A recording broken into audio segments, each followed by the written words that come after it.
Hello there. Welcome to another Dash Attack Devlog. At last. I know it's been like half a year since the last one, but here we are. There's actually some reasons for that delay. Like, procrastination, obviously, there's always going to be that. But more than just that, there have been the issues with OBS that I have had. It wasn't actually an OBS issue, it was a Windows issue. An update had come along that made it so your second graphics card doesn't work. But that has become a known problem now, and the last one of the last Windows updates had fixed that. Another thing is I have got a job just a few months ago. That's been good, but of course that reduces the amount of time that I have to work on this stuff. And finally, there was the issue with trying to scale the HUD. That was basically the main issue. I wanted that more than anything to be done by the end of this, but I don't know. I don't really know how to do any of that stuff. But anyway, I've done a little bit of a hacky solution in the meantime. So that's good that I've finally done something anyway, because I want to actually record episodes and allow you guys to play this game as well. So, speaking of playing the game, let's start doing that now. Oh. So the first thing you'll notice is that I've got a Skybox here. I wanted something that that looked like it was in the sky, all above the clouds, and that's what this is. I have downloaded it off of the internet, so if you've seen it before, that's why. And the second thing you'll notice right away is these cool reflections. I was experimenting with normal maps and stuff, and noise maps and whatnot, and yep, that looks kind of cool. Although these things are kind of temporary, I think. So yeah, those won't be there entirely, because I'll probably make my own Skybox at some point, and change the materials of these platforms.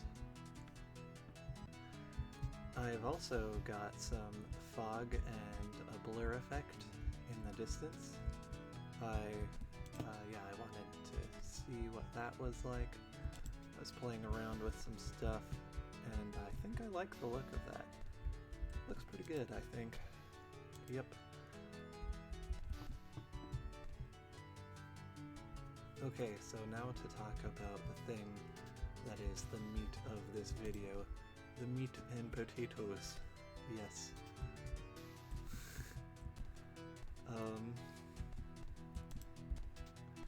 Okay, so there was an old movement system that I had created that I would usually use for Game Maker games, and basically what that is how movement would work is you would gain a certain amount of speed every time, like every frame of a button press.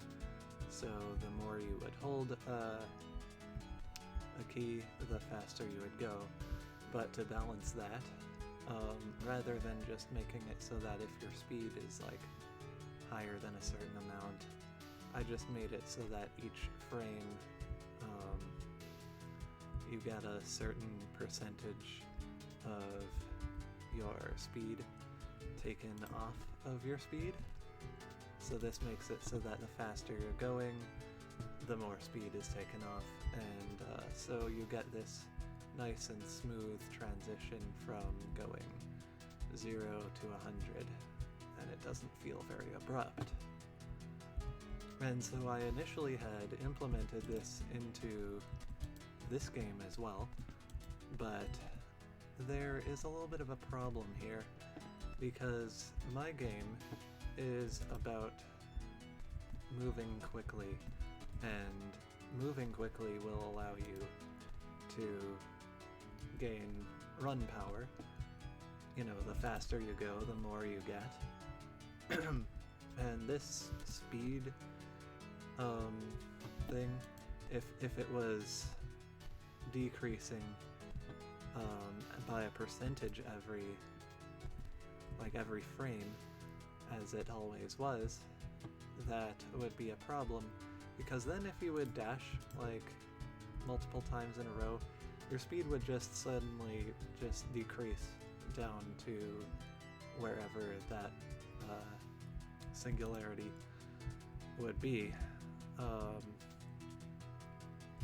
But I didn't really want that, so I had made some changes to this. So the first thing I did was I just removed the old system where it would just take a percentage off of your speed.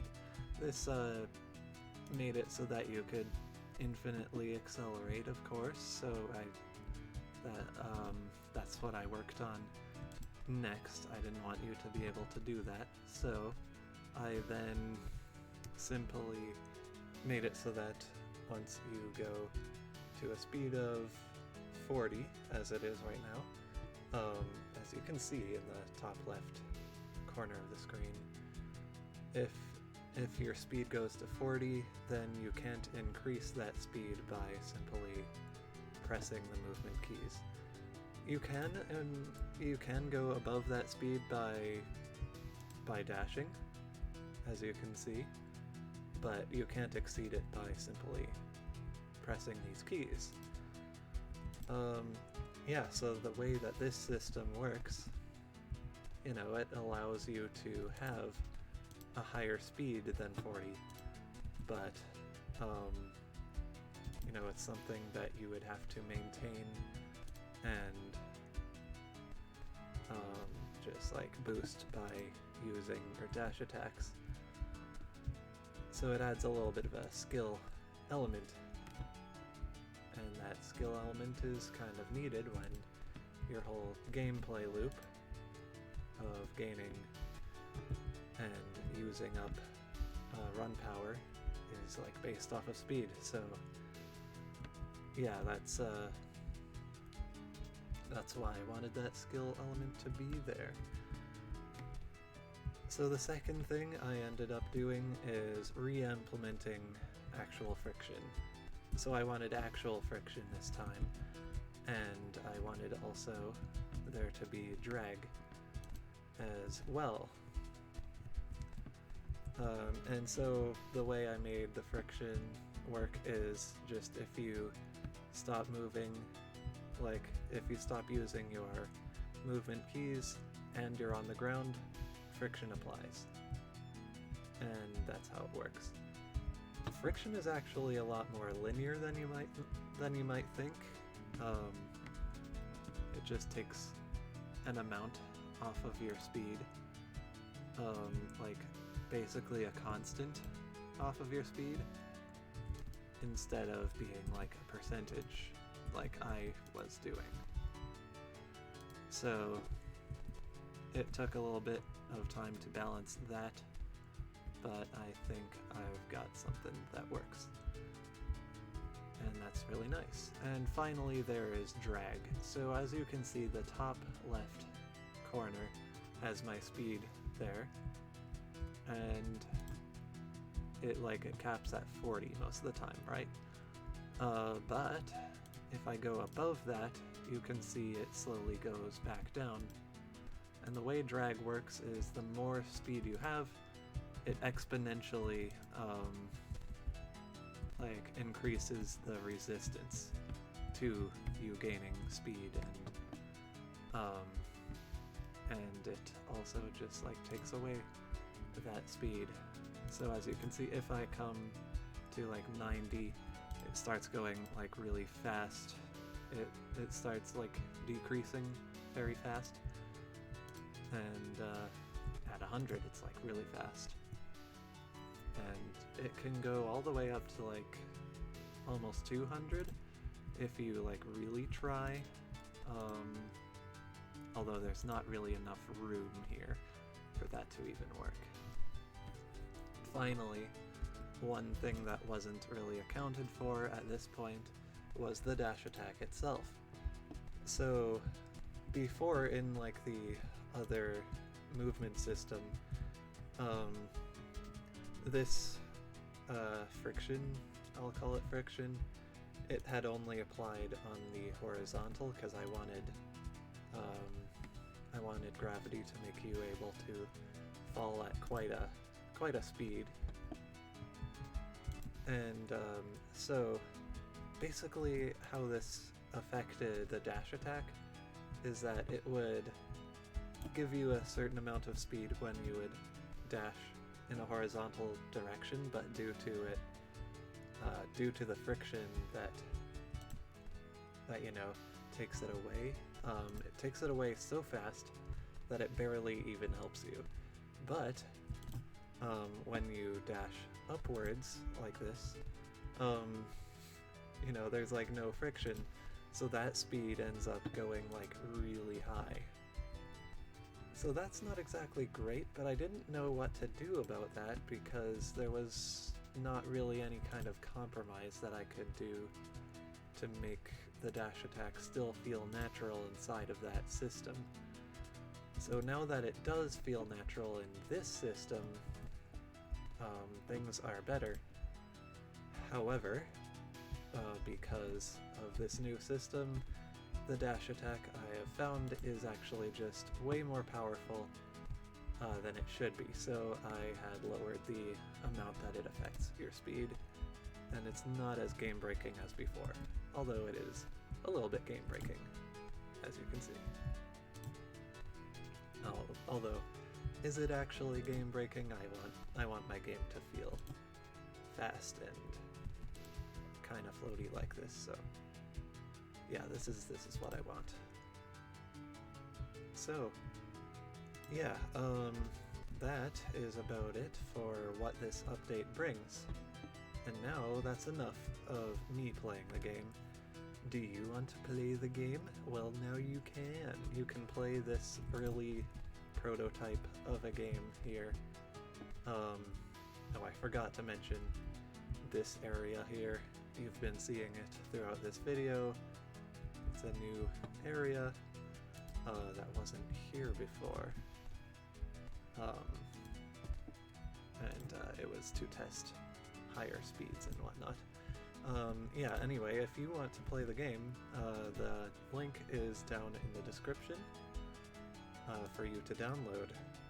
And make sure you read the README file. It says "read me please," that's how it's labeled. Yeah, make sure you read that because it's got the controls in it, because the game does not have the controls inside of the game yet, so that's where you need to read them. Yeah, so that is about it for this video. Thanks for watching.